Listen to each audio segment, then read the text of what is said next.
Okay, I'm going to nail some hardwood flooring down. This is oak, this is reclaimed. This has gone back down, took it back up and put it back again, swelled up. I'm going to use the air nailer. This is the giant one. This uses staples and T-nails and the L cleat as well. Just spring loaded. I'm using the staples on this. I'm nailing into plywood. Those are, I think those are 1.75 inch staples.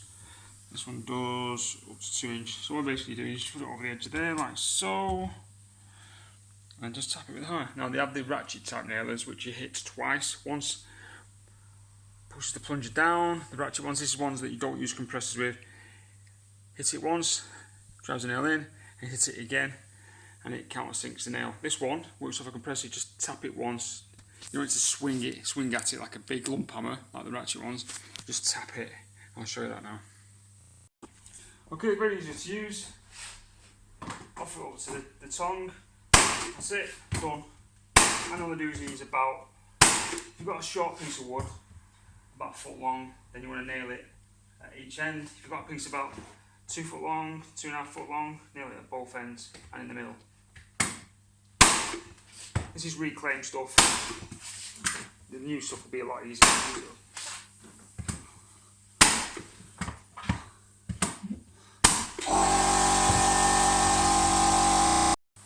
Okay, I'm going to nail some solid oak flooring. This is 150 by 18mm. Now I've already put a plywood subfloor down. That was a concrete floor. And I put 18mm plywood down so I can fix into that. Now you could glue the floorboards down to the concrete floor, but this floor's a bit all over the place. And to be honest with you, I've got the height as well. So in some instances you can get away with gluing it down to the floor. And glue is quite expensive, by the way. If you've got the height, obviously, because you're going to need an 18mm plywood on the subfloor, the concrete floor, to nail into. Because I'm using 1.75 inch staples to nail this 18mm. Actually, it's 20mm that solid oak. So if you've got the height, a better option, and it's a nice clean flat finish as well, is to plywood it first. If you haven't got that option, you're going to have to glue it down. Obviously, you've got to consider the height, doorways, etc. So you can glue it down. There's a lot of glues out there that they come in a sausage form, on a mastic gun. You can spread it on like a tile adhesive. Like I said, it's quite expensive. But you've got to make sure the floor is completely flat. Because if you've got any big holes in the concrete floor, you end up just basically filling the hole up in the floor just to get it up to the right level so you can glue the boards down. So you're better off make sure the floor is completely flat. Get some self-leveling down on a concrete floor, then seal it, make sure it's sealed up. That's about it really, but obviously I'm using the nailing version. Tongue groove, I'm going to use the staples because I'm using plywood. If I was going to nail into joists, I'd probably use the L cleat or a T cleat if I'm nailing into floor joists.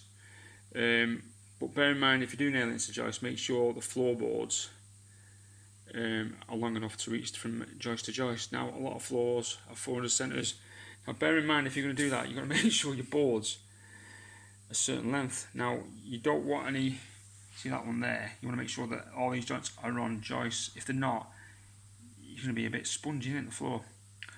So if you're going to go onto joists, you're better off using a floor. These are random length solid oak floorboards. You want to make sure your boards are all the same length. And then they do unfinished lengths of floorboards, like really long lengths, so you could use that. But I suggest if you're going to use random length floorboards, most of the stuff that comes from like the DIY stores stuff, pre-finished stuff, you're going to have to nail it on a subfloor first, because I doubt very much when you get every joint on a joist. Yeah, okay, bear that in mind. Now this is the floor nailer. I'm using a giant one. This is works off an air compressor. There is other options out there with manual ones, but you've got to basically hit the end striker there twice. Once to fire the nail in, and the second time you hit the plunger is to countersink the nail. So you're doing two jobs in one. And you've got to give it a good whack as well when you're whacking them down. That's the ratchet type. Now this type is the compressor type, works off an air compressor. You just give it a tap, and that's all you need to do. Just give it a bit of a tap at the end with a rubber end, and it's done. Now if you're doing a lot of flooring, this is the way to go. You don't want to be using a manual floor nailer, hitting it all day long and do your head in. So this is the best option. Now if you're going to use one of these, you need to work off a compressor. Make sure the compressor is at least 25 litres and 2.5 HP motor.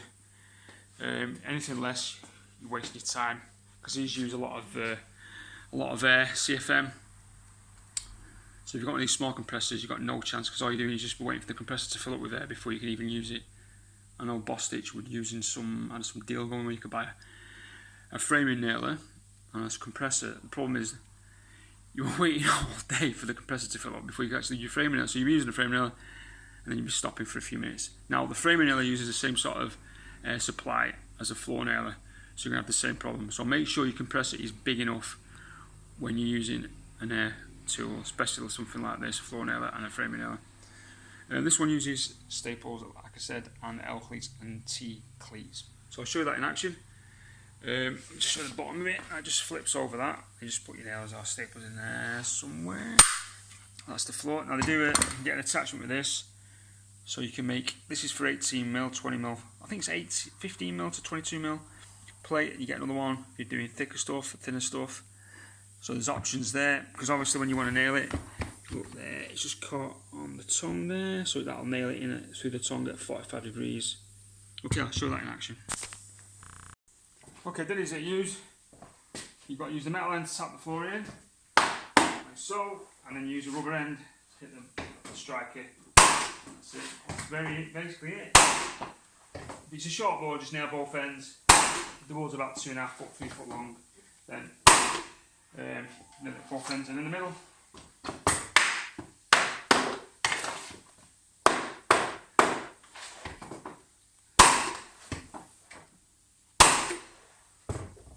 And that is it.